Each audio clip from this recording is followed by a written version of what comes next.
Hi, everybody. It's Vivek here from Meaningful Ideas and also Gentle Parents Unite. I'm doing my live video. I am just taking a moment to try and get it to start on the group because it's not starting on the group. So I think I have to just try again. I'm actually going live on two platforms at the same time. One on my the group that I admin, which is Gentle Parents Unite, and the other is my own. There we go, it's working. And the other is my own, you can't turn your device while, it's telling me I can't do this sideways. You know what, you'll just have to turn your phone. So here I am going live, very happy to be doing so. Today is my birthday. I don't know if anybody's online yet, but today is my birthday. I'm 51 years old today. And I'm very happy to be so. I wonder if I should wait a bit. I don't really do a lot of lives, so I don't really know what I'm doing, but here I am. So yeah, I am 51 years old today, which I'm very happy about. When I turned 50 last year, I realized that being 50 meant I had 5 decades of patterns that I've been observing about how humans interact and about how relationships work and about how the mind works and about how the heart and emotions work. And so I really was able to find like a sense of confidence in that, because, you know, when I look back on my life and I look back on the things that have happened to me throughout my life, I've always tried to pay attention to what's been going on. I've always tried to pay attention to the way things work and the mistakes that I make and the mistakes other people make, and from that I've been trying to learn. Now I'm trying to share those things, and being able to see patterns is really helpful, because human beings, even though we're all individual, at the same time we do have certain patterns. You know, that's why psychology is a real thing, because our minds work in similar ways. Even though they work in completely different ways, they also at the same time work in similar ways. And this is a beautiful thing, because when we tune into that, when we learn about that and we tune into that, we are able to engage with those patterns more consciously. For example, one of the things that I've learned over the years is that when someone's going through a really deep emotional experience, empathy is the first line of defense. It's really helpful to offer empathy to people before trying to help them with solutions, before trying to tell them, make them feel better, before any of those things, to be able to tune into their emotions and feelings and offer them empathy and connection and validation for what they're feeling makes a huge difference. So then I learned that largely by not doing that and noticing that the result of what happens when I don't do that, right? So then I would go online. I'm so online all the time. I would interact with a human being in real life and online too, actually. And they would be going through something and I would offer them a solution. And sometimes they would accept the solution, but even then it was kind of like through resistance. But most of the time I got, but you don't understand, but it's not going to work, but. And I thought, well, the ideas I'm coming up with are so great. Why are these people not taking it? And so eventually I realized that it wasn't the other people, it was me. And so I had to figure out, what am I doing different? What can I do different? What am I doing that's causing people to feel less connected to what I'm sharing with them? And empathy was like the big thing for me. So then what happened was, once I started realizing that, I started putting that into practice. Learning is can be a long, slow process. And at the same time, if we engage in it, we can continuously level up our capacity. So then I came up with a one-liner that says, empathy is fixing. Because I had this real strong kind of fix-it mindset where I was wanting to fix people's issues, and I saw them as problems rather than seeing them as natural processes. But at the same time, I kind of had to convince myself to let go of that. You know, and I talked to a lot of people who have a fix-it mindset. You got to fix the problem. Look, if you're having a problem with this, just do this and the problem will be solved. And then the person they're trying to help isn't really listening and saying, you're not hearing me. They're like, I am hearing you. You're doing this. This is the situation. If you do this instead, your problem will be solved. But that so rarely works. And the people who are fix-it mindset people have so much trouble with that, because they're like, why are you causing yourself to suffer if you could just do the solution? The thing is, that disregards the entire emotional aspect of our being, which is part of every situation. We can't ignore the fact that every aspect of our lives has some kind of emotion, feelings, spirituality connected to it. And so engaging only in the practical doesn't make a lot of sense. And so when I start to learn that and really get that, then now, after years of practice and observing the patterns and practicing, I almost always immediately go into this sense of connecting with someone's emotions. Recently, I was spending time with a young person. I'm fortunate I get to interact with kids a lot. And I was recently spending some time with a young person who was crying because they were afraid. They had made a mistake, and they were afraid to tell their parents, and they were crying because of it. And I wanted to say, oh, I'm sure your parents aren't going to be upset, although I didn't really know that. I wanted to say, you'll get through it. It wasn't a big deal. It's not a serious mistake. Let me fix it for you so they don't even have to know. I had all these ideas in my mind about what I wanted to do and how I wanted to help them. But the problem is, I knew right away she wouldn't be able to hear that. I knew it because, my mom just sent me a message saying that she can't find me online. So I'm just going to take a moment to message her. Say, go to meaningful. My mom has to be on the call. It's my birthday. Ideas. Let's see if that helps her. All right. So empathy. So this. Oh, she's back. She's here. Hi, Mom. I love you, Mom. Thanks for making it possible for me to do this video by having me born 51 years ago. Yeah. So this young friend of mine was crying, and I had all these desires to help her out of her pain, so she didn't have to have this fear. But I know from experience that that's not what she really needed. So instead, I called her over, and she kind of put my arm around her, and she sank in. She put her head here on my shoulder, and she kind of sank into me. And I said, "It's okay, honey. You're afraid. Of course you're afraid. I'm sorry. I'm here for you. I'm sorry that you're afraid. It's hard to be afraid for something like that." Then I was able to say, "I also get afraid times like this." And so she started to relax, hearing me connect with her. As soon as I kind of felt her body relax a little bit, the tension really eased. The tears kind of like got absorbed into my shirt, and she relaxed a little bit. And when I sensed that, then I was able to say, maybe I can help you fix the thing. And then we can go tell your parents together. And she was so relieved by that. But I know that if I had told her that at the beginning, she would not have been able to hear it, because first she really needed to feel this sense of that I saw her, and that I understood her, and that I accepted her in her emotional state. Because otherwise, I'm telling her she's wrong for what she's feeling, right? And I don't want to do that. Nobody wants to hear that.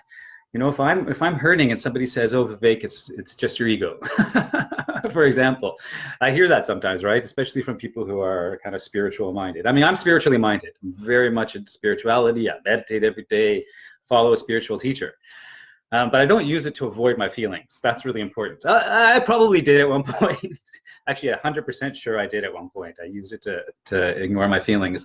But I don't do that anymore, because, as I said, I'm learning as I grow. So now when I feel an emotion, I'm upset. I like to really feel somebody that sees my emotional experience and can be with me through it. And even when I talk to people who are like not in touch with their emotions, and say, people who will often say things like, I don't really have strong emotions. When I give them empathy for it, it very quickly they end up having their emotions come up. You know, I was talking to this father not too long ago, and he was saying, Vivek, I don't really know what I'm feeling, and I don't really have really strong emotions. And I was talking to this parent coach, and they kept asking, how are you feeling about that? And I didn't know, because I don't really know my feelings. And I said, oh, really? That's interesting. You don't really have a lot of strong feelings. And they were saying, no, I don't have a lot of strong feelings. I said, oh, I wonder what that's like for you. Is that hard for you? Not really. I can really hear that a lot of people expect you to have a relationship with their feelings that you don't have. And he goes, yeah, it's so frustrating because they don't understand. And suddenly he started pouring out all these emotions. They don't understand me.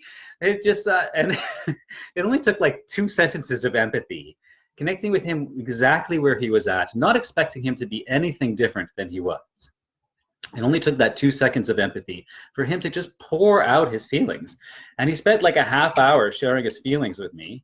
And then I said, but at the end of it, I didn't point out that fact to him at the time.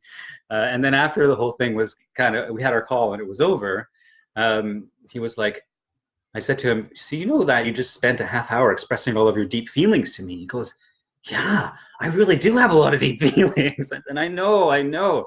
It's just that you haven't been shown how to see them and how to feel them. And what I did was, and I showed him what I did, and I pointed out the empathy. But it's not empathy where it's not like empathy where I'm saying, oh, I see that you're feeling very upset right now. Because, that's the good place to begin. But empathy is an art form. And being able to I call it undercover empathy, being able to offer someone empathy, especially if you think they might be resistant to it, to offer them empathy in a way that they don't even know that it's happening. It's just like the natural part of the way your conversation is flowing. Because when we have strong emotions, sometimes we don't want to. Oh yeah, okay. So what it is when we start naming and labeling people's emotions in a certain way, it kind of takes them out of their feeling body and into their mind body, because they're trying to think about, is that what I'm feeling? That's not what I'm feeling. But if we could do it from an emotional, like I said to him, oh, it's frustrating to not be seen like that and for people to expect you to have emotions. I mean, I'm telling him that I'm agreeing with him. He doesn't need to have emotions. And that's the thing that brought up his emotions. That's really beautiful. Another time I was with another young person. And this is actually my niece, this one. And she was visiting, this is a couple of years ago, and she was visiting, and we were playing in the park, and we were coming back from the park. And there was a cat. We have some cats in our building. There's a cat right on the front step. And she screamed, ah! Obviously, she had some kind of experience with cats at some point, and she was really afraid. And she came running to me, Uncle Vivek, it's a cat. And she jumped into my arms, and I was holding her, and I said to her, excuse me, ooh, burp live, birthday burp. I said to her, listen, kiddo, this cat's a friendly cat. It's not going to hurt you. As soon as I said that, she started screaming at me. No, I'm afraid. No, it's a cat. So I was like, Vivek, this is your teaching. I mean, it's not my teaching, but you know what I mean. It's what I teach. And so then I immediately shifted. And I started saying, hey, kiddo, I see that you're afraid of the cat. I'm sorry that you're afraid of the cat. It's natural to have fears. I'm sorry. I'm here for you. Let's stay away from the cat. It is scary. Cannibals can be really scary sometimes. And I just started, and whatever she was saying, or whatever she was feeling, I was kind of reflecting it back to her. And again, the same thing. After a little while of doing that, she relaxed into my arms. And I said, is it okay if we just run by the cat quickly? I'll hold you. And we run by the cat quickly and we can get inside. And she said, yes. And we were babysitting her for the afternoon. And so then when she came up to the apartment, and my wife was there and my kid was there, and I told them both the story. Now both my wife and kid have the same capacity, because my wife and I both have really focused on offering our daughter acceptance and empathy and validation for all of her experiences, whatever they are. And so we have the practice. And then my daughter, who's now 22, when this happened, she was, I guess, 20, has been brought up constantly receiving empathy. And so it's natural for her to offer it. So when I came up and told the story, I said, there was this cat outside and it scared Carissa, and I held her and we ran inside. It was a really scary moment. And I kind of brought the moment back and made it like this thing again. And Carissa was like, oh, I said her name. That's okay. Anyway, she was like, my niece was like, she was like, yeah, it was so scary. And then we were all done talking about how scary it was. Now, most of the time I hear from parents that they are afraid to bring up these things again because they don't want to re-traumatize their children. But you can see the way I did it. It wasn't like it was very scary. I wasn't like making her scared. I was bringing it up so that the emotions could come out again. Because when they come out, they have a chance to release. And if you give a safe, compassionate, caring uh, stable, strong, stable space for them to express their emotions, then it actually is a release. Otherwise, what happens is it sticks inside the body, it sticks inside the mind, and it creates this residue that lasts for a long, long time, maybe all of our lives, you know, until we can consciously work them out of ourselves. And so this is really, really why it's really so important. So then we're upstairs. So I want to just share quickly that probably not quickly, that I teach a system of empathy called EARS, use your ears, and it's EARS. And I have a video and some articles that I've written about EARS. It's really powerful. And EARS is empathize, affirm, relate, and support. Empathize is I hear what you're feeling. Affirm is it's natural to feel that way. Relate is I feel that way sometimes too in certain circumstances. And support is then depending on what happens, what they need. Sometimes just doing EAR, empathize, affirm, relate, just brings so much relief to the person that the solution comes to them. They see it themselves. They see the path forward for themselves, or the path inward. Sometimes that happens. A lot of the times that happens because we all have like powerful problem-solving capacities inside of us, and we know ourselves, and we have access to this deep wisdom. And for me, it's a sense of my infinite spirit that has access to infinite wisdom. And if I tune in, it can direct me. It's my guide. A friend of mine calls it their guidance, tuning into their guidance. You know, some people might call it a higher self. Some people might call it a soul. Some people might call it my subconscious that has gathered information, is processing it, and putting it together in a way that makes sense to me and helps point me in the direction I need to go. Whatever concept that you, however you frame it, because I don't know what it is, and none of us really know what it is. So we kind of frame it in the way that makes most sense to us. But all of us have the capacity inside of us to feel inside and gain and have wisdom come through us, you know. But that's hard to do when first of all, when we feel alone, when we're feeling overwhelmed by emotions. It's hard to tune into that. So EARS is a way of helping someone feel less alone, less like it's a problem, and more like this is a natural human thing and we're together with them in it. And when they feel that and the emotions are able to come out, usually people are able to relax enough to tune into that inner wisdom. So that's what EARS is about. So my niece is up here and she's afraid of the cat, and I keep bringing it up. And I'll say, and so we were at one point we were making some crafts. I think we were making bracelets. She loves to make bracelets, and we were making bracelets, and I started talking about the how everybody has fears, and it's natural to have fears. And she goes, "Really, Uncle Vivek?" I said, "Yeah, you know, even I have." Even I, right? I'm full of fears. But I said to her, even I have fears. I'm afraid of bees because when I was young, I had this bee that actually flew into my mouth, and it came out and it crawled across. It didn't actually sting me, but it was so frightening to me, and it crawled across my face and it flew away, and I was so afraid. And I started running around. I must have been 10 or something, and it always stuck with me, that kind of terrifying incident. And it took me years and years and years to even be able to go near bees. And she goes, "You, Uncle Vivek, really?" And then my wife's talked about, and then I said, "Oh, you know, and your auntie, she's afraid of dogs. She has a whole dog thing if something happened to her when she was young with dogs." "You, auntie?" So she had this like sense of, wow, I'm not alone in this, you know, we're together. And all of a sudden we were three human beings, all kind of resonating with each other, sharing with each other about our fear, our very human, natural fears.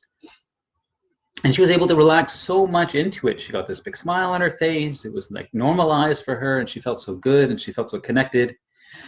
So then, like an hour later, her mom calls and says, "Oh, we're back," and we walk her downstairs, and the cat was right on the front step again as we walked outside, and I fully expected her to jump into my arms, and she just walked by. She looked at the cat like that. She took a little step closer to me, and she just walked by it. No screaming. I was so shocked. No screaming, no big production, right? And it was because I never had to tell her, "Don't be afraid of the cat." I didn't tell her that. I didn't tell her, "Oh, the cat's not dangerous." I mean, I did at first, but it didn't work out, right? What I did was instead is I helped her connect to her inner self, her inner strength. And I felt her feel less alone in it. and that's what ears is so beautiful for. You know, ears is just I've used ears in so many circumstances, and it really helps people. So that's why empathy, I think, is really important. And I started all of this talking about how I've been noticing patterns as I've been growing and engaging with the patterns consciously. And empathy is one of the strongest, one of the most intense tools that I've learned from that, and I love to share it. You know, I also am part of a Patreon subscription group that I've created, a parent support space. It's really powerful. Really, I offer, I'm doing it with two colleagues of mine, Sujai Johnson and Margie Zintz. The three of us are doing a weekly podcast. I would love you to look up our weekly podcast. It's Gentle Parents Unite podcast. And you can type that into the search bar of anywhere you get podcasts and you'll find us. And we've done, I think, 20 something episodes now. We've done 2 seasons. The first season is been reserved just for the Patreon. So if you want to join our Patreon, I would love you to do that. If you go to patreon.com and type in Gentle Parents Unite, you'll find us, and it's really worth it because we offer so much individualized support and so many different parenting support things. Thanks for the birthday wish, Jasmine. And I do twice weekly meditations, and I think we have 2 or 3 weekly group coaching support calls, and we're doing work with anger management, and we're doing work with Byron Katie's The Work and nonviolent communication, and all sorts of things. And also, I'm also, like, one of the things that we're doing is leaving a lot of audio. I make a lot of audios. So if somebody asks a question, instead of writing out a short answer, I'll actually make like a 10-minute audio and just post it for them as the answer. So, but I can't do that really in the public sphere. But in our Patreon, it's a smaller group, and I'm able to give more personalized suggestions. So it's worth joining. And if you aren't able to join that, then you can also join Gentle Parents Unite, which is the Facebook group. It has over 44,000 members, which is a lot. And the admin team is this incredible group of people all aligned with this powerful, positive way of parenting.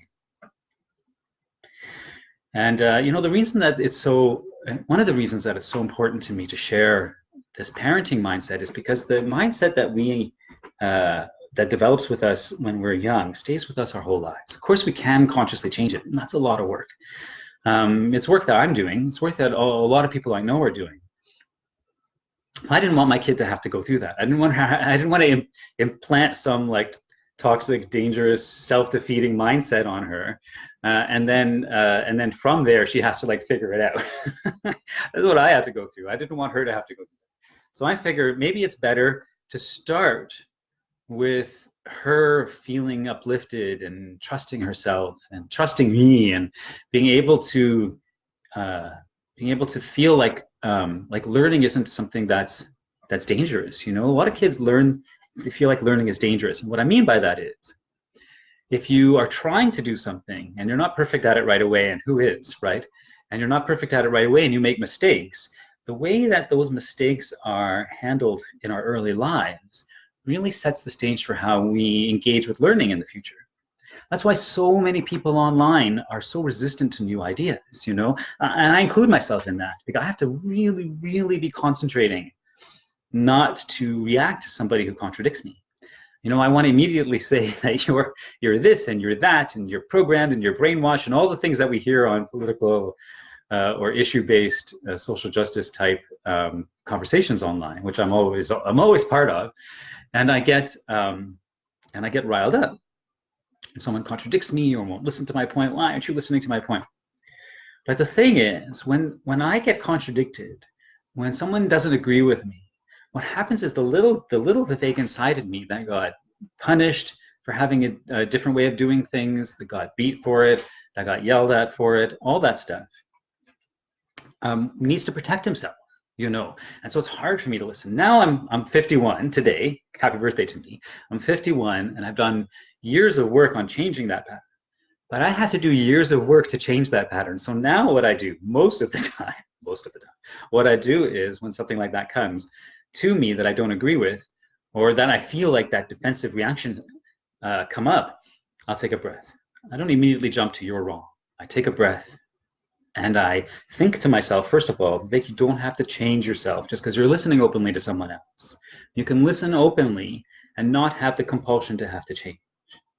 And that's the thing about the parental authority system, is that when somebody points something out to a kid, it means they have to change it, or they're going to have less connection, less acceptance, or even worse, punishment of some sort.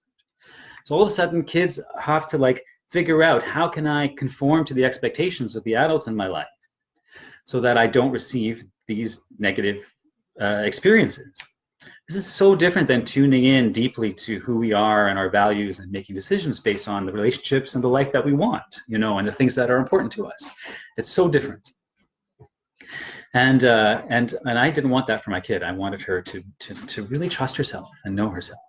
You know, yesterday I went to my brother-in-law's place. My brother-in-law, my wife's brother, lives just about a half hour away. And usually on Boxing Day, the day between Christmas and my birthday, we go there, and we hang out, and like I play. Mostly I'm playing with my niece. Every now and then I'm playing with my niece and my daughter, and three of us are hanging out. And every now and then I'll say, I have to go check on the adults. I'll go downstairs and check on the adults. And so we have a really good time. And my brother-in-law was giving me a lecture yesterday on monetizing my YouTube channel and stuff like that. And he watches a lot of how to make money videos and how to manage your money videos and podcasts and stuff. And he has a lot of knowledge about that. And me, I don't pay as much attention to that. I'm mostly just putting out the content and helping people. And he's like, but Vivek, you have so much to offer. You have stuff that really helps people. And you'll get a wider audience and people more invested if you start to charge more. Or start to charge more, charge at all. I do kind of charge because I have the Patreon, and when people come to me for private coaching, I charge. But most of the time, I'm just putting out this information because I want to help people. So inside my head, I immediately started arguing with him. I'm like, no, I don't want to do it. No, that contradicts the way I think. No, that's not part of my thing, blah, blah, blah, blah, blah. I heard all these arguments, but I'm practiced because I've been practicing for decades. And I went, I hear you, as to my own thoughts. I went, I hear you, I respect you, and I validate you. I basically gave them ears. I gave them empathy, my own thoughts. I said, I hear you, I respect you, but let's just listen to what he has to say, shall we? And then we can make our decision based on the information that's coming in and on our own values. We can do that, right? We're safe, right? We can do that. And then my thoughts quieted down, and I was able to. And I would for the 10 seconds I had to do that self-talk. He didn't even exist. Like, he was like gone from me. And then slowly I came back, and there he was again. He was still talking, and then I was able to like really focus and listen. And then when I shared my questions with him, it wasn't coming from a defensive place. It was like, well, the part of this that I'm struggling with is, and then I would say it to him. He said, oh, well, you could try this. And we ended up having a beautiful conversation where I actually did really hear his point, and I felt uplifted by it. But that kind of interaction doesn't happen when we're kids very often, you know. And so the other thing about the way I raised my kid is I didn't want her to be afraid to receive criticism or to receive a way of looking at something that's different than how she looks at it. I wanted her to be able to take in the information, evaluate it honestly and openly, and then make her own decision around it. It also doesn't mean she has to accept it. And so this is another one of this pattern of defensiveness and fear and pain, actually, that comes from considering another viewpoint. We can greatly minimize that with this gentle parenting, conscious parenting path, because it doesn't become a scary thing for kids. It doesn't become a hurtful thing for kids to have a different opinion than us, you know, even if it's a wildly different opinion, like spaghetti sauce belongs on the floor, not on my plate. I always say one of the most powerful conscious parenting questions is, are you sure spaghetti sauce belongs on the plate and not on the floor? Because maybe it really belongs on the floor, and we've been wrong about it all this time. You know, and maybe kids have the wisdom that we've been seeking all this time. And I certainly think so. I think spaghetti sauce is equally valid on the floor as it is on the plate. And that's the message that I gave my daughter all the time whenever she would drop the spaghetti, figuratively, whatever it was, right? Whenever she would drop the spaghetti sauce on the floor, my reaction is, that's amazing. I love the spaghetti sauce on the floor. Thank you for throwing it on the floor. And it's so beautiful, because then all of a sudden, like, if I love the way she engages with spaghetti sauce, it's natural for her to want to love the way I engage with spaghetti sauce. And because it's the relationship behind it that is really informing what's happening. You know, it's not about the spaghetti sauce. And I mean, it is, but it's really about the home and the relationship and the work that we all have to do and what else is going on in our lives and how we want to treat each other. And you can't force that kind of thing on someone. You can inspire it, but you can't force it. And recently there was a post where someone had posted something about, I can't remember what it was, something about something. And I about not, it was like, don't shame your kids. Something about don't shame your kids and don't criticize them. So I appreciated it and I liked it and I wrote a positive comment. And some people were arguing, you have to tell them what's wrong. You have to tell them what they're doing wrong, or how are they going to learn? And I said, the problem with that is if we tell kids they're wrong and make them feel wrong, they're going to feel less likely to want to come to us with mistakes. And this one parent said, oh, you know, my kid came to me and said, I did this thing. And they weren't afraid to tell me. But then I told them, well, you know, you can't get away with that. I have to ground you now. And the kid was like, yeah, I know. So to her, this is a win. To me, this very short order of time, this kid is not going to keep wanting to get grounded and not going to share anymore, you know. But to this parent, it was hard for her to grasp that. So I shared one of my memes in which, and I write a lot of memes. I have a lot of one-liners and short sayings. So please check out my Meaningful Ideas page and just kind of go through it. You can like click on photos and you get all the memes in one. You can just go through them. It's really great. You can share them around, whatever.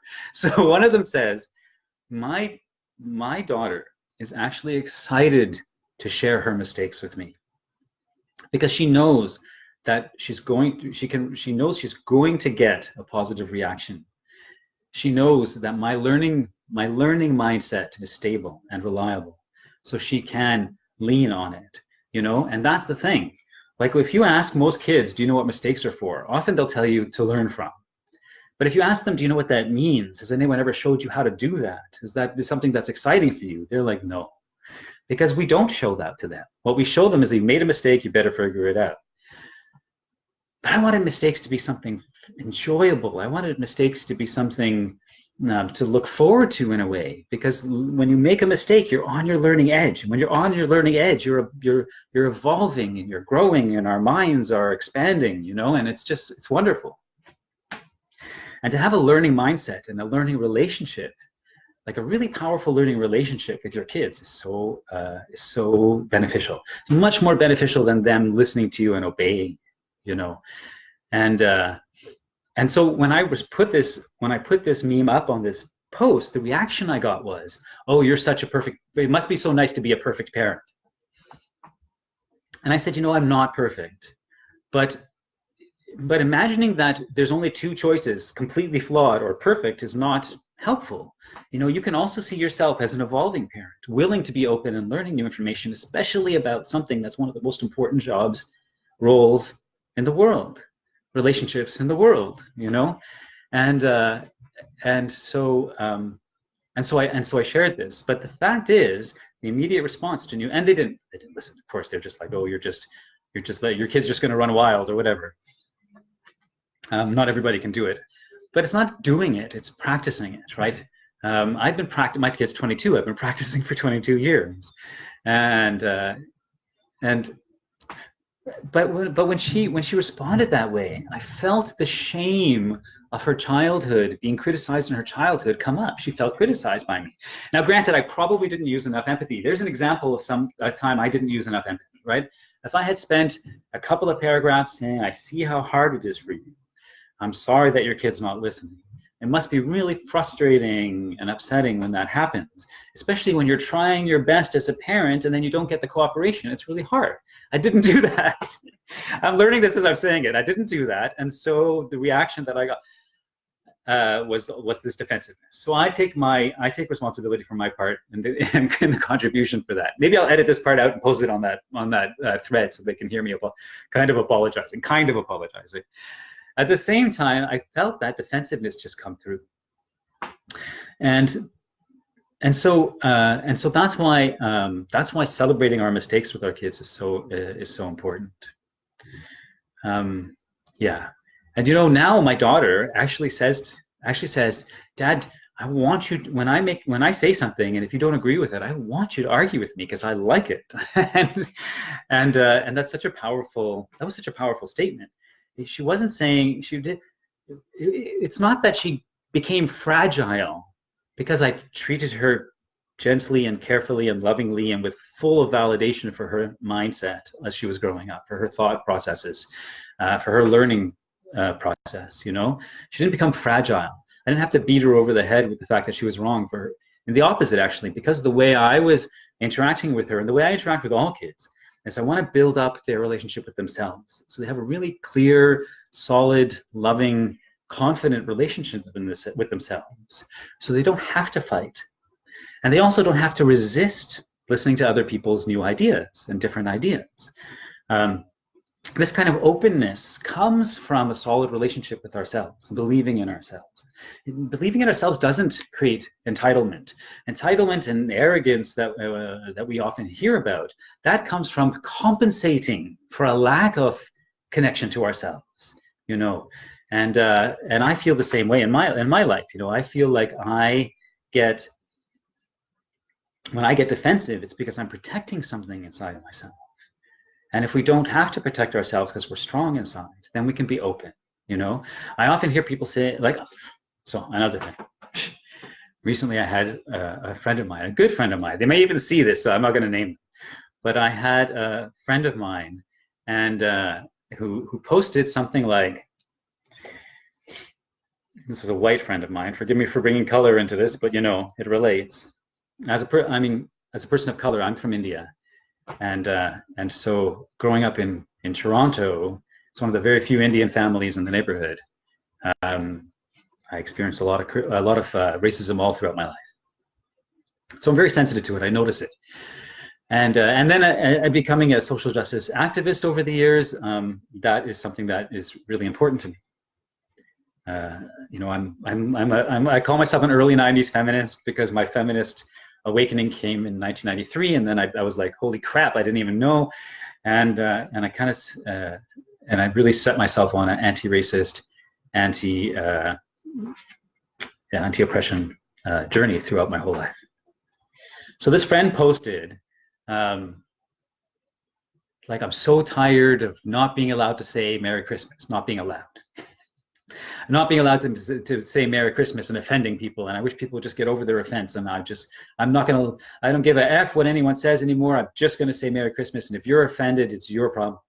So I said, you know, the problem with that is that you are coming at it from a perspective of being in the dominant culture and not in the marginalized or minority culture. And so, of course, you're not going to get offended if somebody says Happy Hanukkah or Happy Diwali or something like that to you.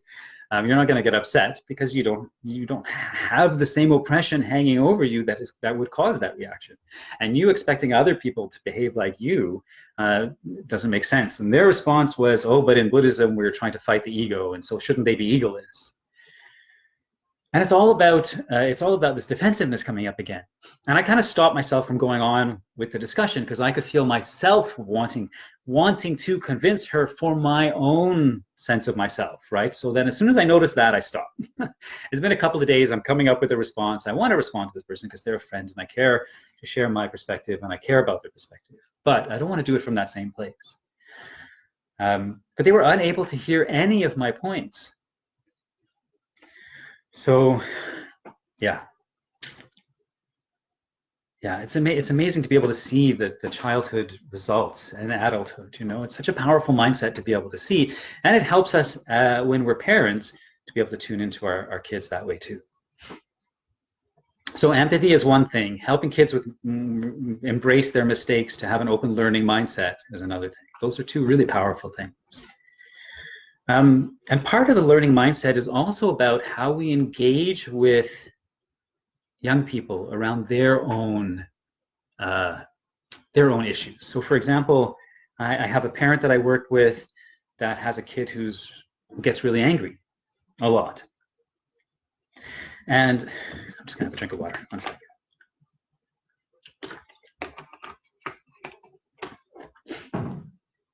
So their kid gets really angry a lot. And and she wanted to tell her about her anger and to talk to her about it. She wants her to be able to express it, but not express it in a way that pushes everybody away and makes people afraid of her, right? And she wanted to tell her that. And at the same time, because she's been following my stuff, and she's been reading my stuff, and she's been learning from and working with me privately as a coach for a long time. She knew that saying that directly was going to make her feel bad about herself, so she didn't do it, but she didn't know what to do. So this is where the learning relationship really comes in, because we can talk about our emotions, and we can talk about how emotions work, and we can talk about what we want from our emotional expression and from our relationships and our relationship with ourselves and what we want that to be like. And we can talk about these things with our kids without having to impose it on them, without having to make them feel bad about it, but we can talk about it. So this is where I call it having a learning relationship. First of all, I have to have a learning mindset in order to be able to do that. I have to be able to go when I make a mistake, what can I learn from it? Yeah, so that I'm not saying, "Oh, you're such an idiot, Vivek. You're such an idiot for doing that." You know, let's say I talk harshly to my wife or my daughter, for example, or my mother. My mother gets a lot of it, unfortunately. Sorry, Mom. She gets a lot of it, unfortunately, because we have our patterns too that we're still working through. But I mean, like, my mom and I are really, really close, largely because she works so hard to be open, to learn, and we learn together, we grow together. And my mom is in the Patreon group too as a member, and she also is part of Gentle Parents Unite as one of the admin, actually. And she does workshops in prisons, and she helps the men in the prison that she works with, and she's really a beautiful soul. And and so when I express something that's harsh to one of those people that I really care about, really anybody, but especially the people I care about, because their reaction, I feel it and it hurts me. And normally what happens is in the normal cycles is that when I feel that, I have to I feel like, oh, I'm wrong, I did something wrong. So I don't want to get that pointed out, because that means I'm a bad person or a less worthy person. So I have to close myself off, and then I can't be open. Or I feel terrible about myself and awful, and I'm so sorry I did that, I'm so sorry. But then I'm not really apologizing to them. I'm really trying to get absolution for myself because I feel bad about myself.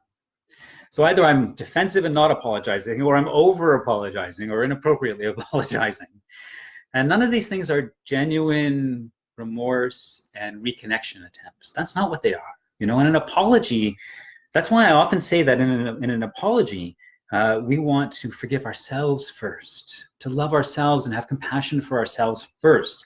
So I'm not putting that responsibility on the other person when I go to apologize to them, right? I want my apology to be for them, to them, and for them. This is why apologies, what makes an apology really powerful is when the other person feels it, and they don't feel compelled that they have to take care of you. They don't feel frightened that they have to protect themselves from your own defensiveness. So what I do first when I do something that I feel bad about is I turn inward and I give myself love for it. I give myself compassion for it. I say, and I do ears. That's what I do, really. I do ears. I give myself empathy. I say, Vivek, it's understandable that you would do that. You have your patterns from your past, and you're working on them, but you're not perfect, and you're still growing, you're still evolving, and so of course you're going to make mistakes. And when you were harsh, it came out from that place, but you don't really want to be that way, and that's not the relationship you really want to have. But it's natural that you would do that, you know, and it's not something it has happened before, and it's going to happen again, and you might as well accept the fact that you are an evolving human being that's always on a learning path. And I love myself for it. And I accept myself for it. And then I also say, and I want to do better in the future. I want to learn more about it. So then I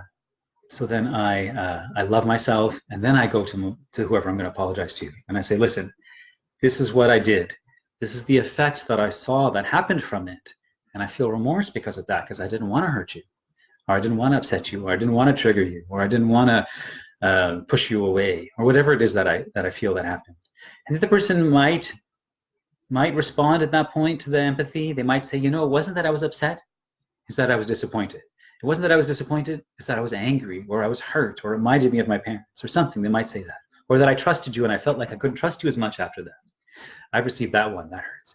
That's when I really have to give myself empathy so I don't suddenly start begging for their trust again. Because trust doesn't come that way. Trust comes through the relationship and how it evolves. And so and then I say, and here's what I would like to do in the future to be different, how I'd like to play it out in the future. Here's what I would have preferred to have done. And here's the work that I'm going to do so that it doesn't happen the same way in the future. Now that apology feels so good to receive, right? So first, when I make a mistake and I practice my learning mindset, and I'm able to hold my remorse without shame, remorse without shame, remorse without blame, remorse without guilt. I know Brene Brown uses guilt as the opposite to shame, but I don't like it because guilt has this cultural connotation of shame. It really, they're almost synonymous. You know, you're innocent until proven guilty, and you're guilty for what you did. That's why I like the word remorse, because remorse is like, I can hold remorse, I can feel sad, and I can feel bad, and I can feel like I wish I hadn't done that, and I can feel like I really want to do it differently in the future. And I'm a wonderful person and a loving person who really cares. That's why I feel this remorse. And the remorse is something that can actually make me feel better about myself because I care about other people and I'm acknowledging that. But when the remorse is connected to guilt and shame because I made a mistake and I'm bad because of that, if I make a mistake and I feel bad because of that, then what happens is I am unable to feel the remorse openly and really let it sink in because it hurts too much and I have to protect myself. So I go through all that and I practice my learning mindset. Why am I practicing the learning mindset? Why am I practicing being open with this? So that I can also inspire it in my kid, right? So then if I want to teach her something or I want to pass on a value, or like I said about this other parent who was trying to help her kid have a different relationship with her anger so she doesn't feel overwhelmed by it and controlled by it, but she's able to accept it and feel it and express it and manage it at the same time. So I share about how to engage in a learning process with her around that. So part of it is feeling our own feelings and being able to be with them in their feelings rather than rush them out of it. But part of it is also to express my learning experience in my life. So I can tell stories about my life, what I learned about managing my anger. Because, you know, I've had to deal with anger all my life from my own upbringing and you know, whatever. And so then I might say, you know, I was really angry before the other day. And I noticed I was really angry and I didn't want to hold it in, but I didn't want to hurt the other person. So I had to figure something out. So I went alone somewhere and I was screaming and hitting a pillow. And then I took some deep breaths and then I relaxed and I meditated and I gave myself some love. And then I went back to the other person and I was able to engage with them and tell them still what upset me, but not from that place of making them feel bad. And I was so happy with myself when I did that. And I don't say, therefore, you should do it. This is just me talking with my kid, with my friend. You know, talking about my life and my experience. And when I do that, and then I trust her. This is the thing. I trust her to take that information in and make it her own and engage with it in a way that makes sense to her. I'm not telling her she has to do it that way. I'm not. And I'm not telling her that she has to do it my way. And I'm not telling her she's wrong for the way she's doing it. None of those things are there. I'm just telling her my experience. And sometimes I'll actually say, I'm not saying you should do it this way, but this is kind of what has helped me. Another thing we can do is point out things that we see in the environment, you know, like whenever my daughter and I are out, whenever we're out, I'm always looking for things that I can point out that we can learn from together. You know, parents in the grocery store interacting with their kids, the way the person responded when I asked them where the coconut milk is, or whatever it is, you know. Sometimes it's the way people are driving, and I'll say, I wonder what's on that person's mind. I wonder what's driving them to drive the way they're driving. And, you know, and asking a lot of questions about that too, questions that we see, interest, without trying to force anything on them. And then what happens is they start to get this sense that we can really learn about life without it being something that's hurtful, painful. And they start to put the pieces together for themselves. You know, with there's so many different ways. You know, another way is also helping them, asking them for their advice and their ideas and suggestions around things. You know, I'm always going to my kid from the time from the time that she could express herself to me. I would ask her for her idea and her understanding on a situation, because I respected and was really interested in her idea as much as I was in offering mine to her, so that it became a mutual thing. And I really wanted her to feel that mutuality of respect for her wisdom as much as I wanted her to respect mine. And then demand, you better respect me. We watched the three of us, my wife, daughter, and I, we watched a movie yesterday. My video on the phone was frozen. Is it still working? Okay, it seems to be working. Again, we watched a movie yesterday, and the parents were like constantly telling the kids, you better learn respect, you better learn respect. And and I was like, they're teaching those kids the opposite of the lesson they want to be teaching them, right? So yeah, respect comes from the relationship, and the learning is what's really important. So so there's all these different ways. Oh, right, asking her about what she feels, right? So like, I have this 2-year-old, and I look at her, and I look at her, and I know that she's still connected to a wisdom that I don't quite have the same connection to, the wisdom of innocence and freshness and newness and curiosity about life, and a connection to play and imagination that I don't have, you know, and a way of thinking freely that maybe I don't have. I've certainly been learning those things from her over the years, you know, and so then I'll go to her and I'll say, listen, I had this issue at work where this person said this to me and I don't know how to respond. What would you do? And no matter what it is that they come up with, no matter what it is, I'm like, I'm going to try something like that. I love that idea, you know? And even if it's throwing a rock, let's say she says, throw a rock at his head. So I'll say, you know, I love that idea. It's so great. It's so great. It seems like it would be a real release of emotion, and I could use that. It seems like it would get the person's attention. I really need that. And I need to shake them up a little bit. I wonder how I could do that without the actual rocks. I don't really want to throw rocks at people, but I love the idea. Let's explore that. And when we start to explore those ideas with them, again, it doesn't mean we have to do exactly what they say, right? Because we don't want them to do exactly what we say either. We want them to also think about it. So now I'm modeling thinking. I'm modeling how to take in information and share it with other people. I've got a couple of messages here. What does it say? I love your perspective on these issues. Thank you so much. Mel and April says, you're an amazing human being. Happy birthday to me. I love listening to you speak. Always such kind, sage teachings. Happy birthday. Thank you. April, I'm so happy that you were able to come to the live workshop I did in San Diego. That was such a beautiful workshop. I did a workshop on cooperation. If you go to my YouTube channel or Facebook and you go through the videos, you can find the one, it's in 2 parts, the workshop I did on cooperation, increasing cooperation in the home in San Diego. That was fun. And by the way, anybody listening to this now or later, if you want to invite me to come to your city and speak, I'll be very happy to do that. I love speaking in front of people more than anything else. I mean, I've been standing here talking for an hour just now and just feeling really good about it. And I love to share this information. I'm actually going to be doing a workshop in February in Hamilton, which is a town about an hour away from here.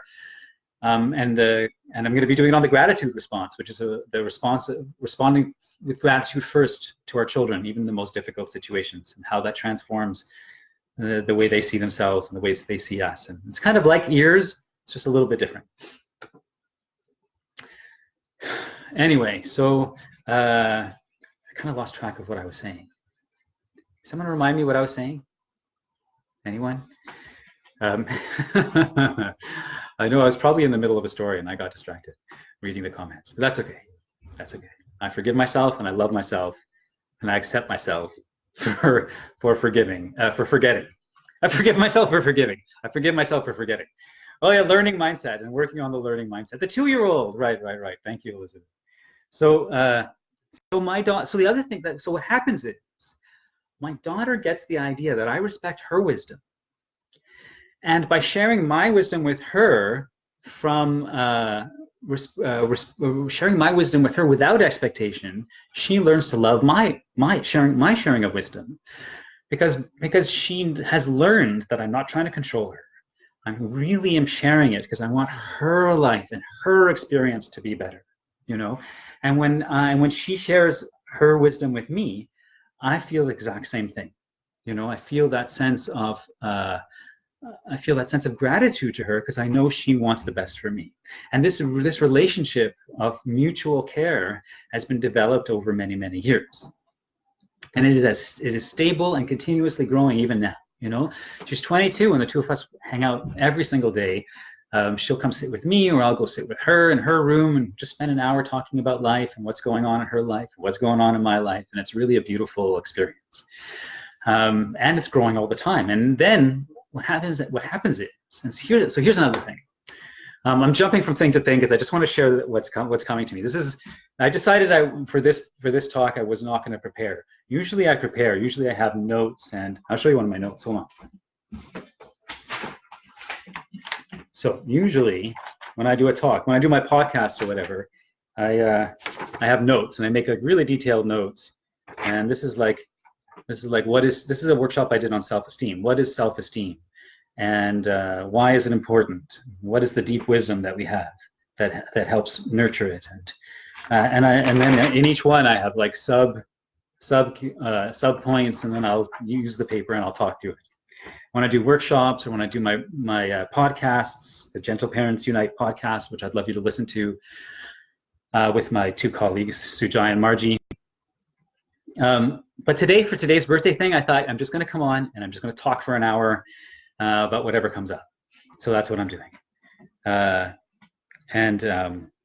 And now that I shared that, now I forgot the other thing I was going to say. My mind is really forgetting things. I guess I've been talking for an hour without a script. So I'm forgetting. I need another reminder. I was just going to share something. What was I just going to share? I started talking about learning mindset. And then, I remember. So, because I hadn't started to share it, you can't remind me. So one of the things that I noticed early on, and I mean early on, like from birth, was every 6 months or so, my daughter's consciousness, 6 months is arbitrary, but close. Her consciousness, her awareness, her self-awareness, it would shift. Sometimes subtly, sometimes dramatically. And so I made it a practice every 6 months. I mean, it's good to do this every day, but like in a very conscious way, every 6 months or so, I reevaluate how I'm interacting with her, and I look closely at what her self-awareness is, and the way she's processing things, and the way she's responding to me. Because the way I respond to a 2-year-old it becomes very different to a 2.5-year-old. There's a difference, and now my daughter's 22. May, June, July, August, September, October, November, December, more than 22 and a half. And responding to a 22-year-old is different than responding to a 22.5-year-old because she's growing and evolving and changing. And it was just a couple of days ago, we were talking, and our conversation had this different feeling to it. And I was like, Vivek, here's one of those moments. You got to tune in and see what's different just now. What different things does she need from you? What different level of communication does she need right now? And so I continuously doing that. I'm continuously updating my awareness of her. So I'm tuned into her in the moment, in the present. It can be hard to do that every day. That's why I give myself kind of a 6-month window where I make sure that I'm tuning in at least once every 6 months to say, let's do things differently now. You know, and I notice how the kind of conversation she wants shifts, the kind of empathy that lands. Because the important thing is for the empathy to land and to go inside, right? It's not about following a script, although scripts can help at first. That's why ears is so helpful. But after a while, we want to, just like in any art form, we want to really tune into the moment and tune into what's coming through us and to what does the context really hold? You know, my friend Tanya Williams is really a brilliant thinker. And a brilliant dancer too. We dance together. That's how we met. I'm a dancer and I love to dance. I do a partner dance called Contact Improv.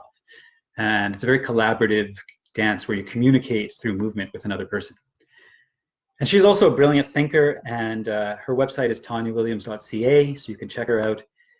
And she calls herself a context artist. And I love that name because it means that she uses the moment, the context of the moment, or the context of the situation, or the context of the relationship, or the context of the system that she's interfacing with. And she uses that, she takes that context and she treats it like an art form, how to engage with it, how to be present with it, how to exist inside of it and also hold it and all this stuff. And I love the phrase context artist because it really applies to parenting, because the context is constantly changing, constantly shifting. And the more aware we are of that, the more that we are able to be really tuned in and effective with our kids. And so recently I noticed that like the way my daughter was perceiving things, it's hard to explain because sometimes it's a little bit beyond the verbal, these awarenesses, because they come from a feeling sense, you know. But I noticed the way she was thinking about things had changed a little. The way she was expressing her ideas had changed. I noticed that the questions she was asking had changed a little bit. And I realized that I had to kind of shift the way I was conversing with her, the way I was expressing ideas with her, so that they were more in tune with how she was thinking. And because there have been times where I haven't done that. And she has, and I've noticed the difference, you know, like I remember when she was like 7 or 8 or something like that. And she said, "Dad, I'm not liking the way you laugh at my jokes these days. It feels condescending." I remember this moment. And I was like, "Really?" And I said, "Yeah, it's like this thing." Now, literally 6 months ago, when I would laugh the same way, and just that my natural laughter at her, she would laugh with me. But some kind of maturity, self-awareness thing shifted in her. I didn't say grew, I said shifted, because it's not less and more mature, it's a shifting in that. It's a shifting in growth and awareness. And the more that came about, when she shifted, all of a sudden the way I was laughing before didn't sound the same to her anymore, because she was listening with different ears, you know, different and body too, like a different sense of herself. And so I took that information in, and it really validated my continuously updating mindset, updating how I am with her, and really tuning into her reactions. And I think that's something that's so powerful. So if I'm going to finish soon. It's just after 1 o'clock, and I'm going to go celebrate my birthday with my family. They usually go and hide in the bedroom when I'm doing these. Although I tell them they can walk around. That's the thing, right? They have complete freedom to walk around, and sometimes they do if they're really doing something. But her natural desire is to want to care for me sharing this message. You know, my daughter's my biggest fan who's sharing this message. It's so beautiful. It's not like she says, "Oh, Dad, don't talk about that stuff with other people." She really wants this message to be shared. She really wants people to know about this stuff, because she knows how beautiful the relationship she has with her parents is, especially when she goes to see her friends, you know, especially when she interacts with her friends. Then what happens is she sees the relationship they have with them. And when her friends come to our place and they see how we interact, at first they're kind of like, they feel like they're in the Twilight Zone or on another planet or something, because they don't understand parents and kids talking to each other like they're equals and like they're friends and with real respect. It's so bizarre. You know, and when people ask her about it, she's like, "Well, you know, like growing up, it was just life. It was just how we were." And it really wasn't until she had the comparative experience that she saw. But now that she sees it, it's really important for her, and she really cares that about this experience, this knowledge being shared with other people. And you know, last night I made a short video about this that I'm going to post. But yesterday, when we were at my brother-in-law's place and we were playing with my niece was talking about how she's not liking school right now because the principal was really mean. And she says, "Oh, that principal, she doesn't understand kids, and she just she just punishes everybody. And if you get sent to the principal's office, you're in a lot of trouble." And so she was really upset, and she was saying that school's traumatizing for her. She said, "Uncle Vivek, school's traumatizing." And my daughter said to her, "You know what? I'm just wondering, like, if you just kind of tune in to your experience at school, what is traumatizing about it to you?" And she said, and then my niece said, "Oh, it's the principal," and she gave the whole story of the principal. And my daughter's like, "Well, that's really harsh. It's not right that she treats you that way, and I can see why you'd be really upset." And I'm sitting back, kind of watching, and I'm watching her give her cousin this beautiful ears empathy. And she wasn't, I guarantee you my daughter wasn't thinking EARS like I do. You know, it's just flowing out of her naturally. And she was saying, yeah, teachers shouldn't be like that. I totally get that. I went through that too when I was in school. She did R, right? She did E, she did A. It's natural to feel that way. Of course you'd feel that way. I had that experience in school too. And she did ear completely naturally. And I decided, I'm just going to shut up and just watch this unfold.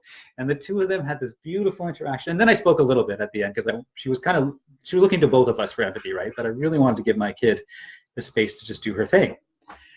And it was so beautiful to watch and so beautiful to see. And our kids really do learn from our relationship with them, from how we are with them. And in this video today, I talked about the importance of empathy as opposed to jumping in, trying to fix and solve problems and rush kids out of their pain, rush people out of their pain or their emotions or their feelings. But to go into the feelings with them and then let solutions, co-problem solving, and pointing to their own power and their own inner power and wisdom, let that come naturally through the process. I also talked about changing how we relate to mistakes with our kids, and really making mistakes something that kids can feel good about and actually excited to come and tell you about. Again, if you look on my YouTube channel, one of my videos it's entitled "The Spaghetti Sauce Disaster," and it's about this time where my daughter dumped a whole jar of spaghetti sauce all over the kitchen, and how we dealt with it together. And you can watch that video; you'll really like it. And I talked about having a learning mindset and how we can learn together and engage in learning and mutual respect for our wisdom. I often say I could teach my daughter. I learned way more from my daughter than she learned from me. I could teach her how to eat with a fork and not get hit by a car and not touch a hot stove. But she learned from me. I learned from her about play and about curiosity and about expressing our emotions, unreservedly, and all these things, all these beautiful, powerful things that have enriched my life.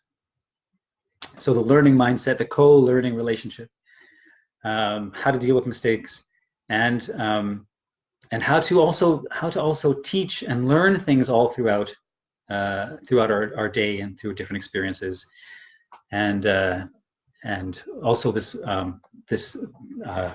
last thing about going to them for advice, and whatever the last thing I was talking about. So I really want to just share all that with you.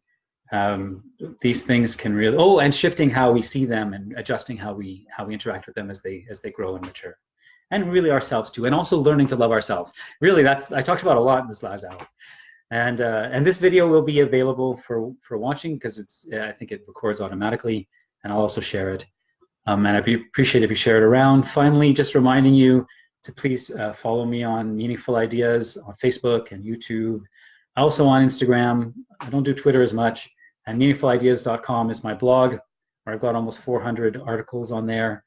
It's from 2015 mostly. I mostly write on Facebook these days, but there's still really powerful articles.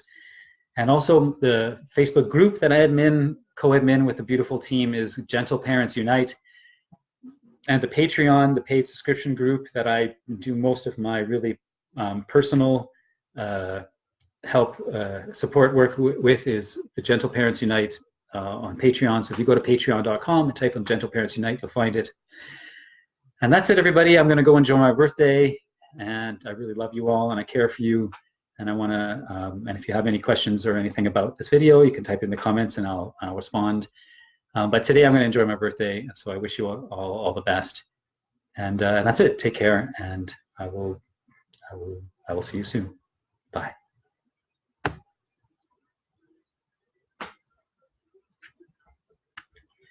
And finishing and finishing. If you end this live video now, you'll be able to choose. And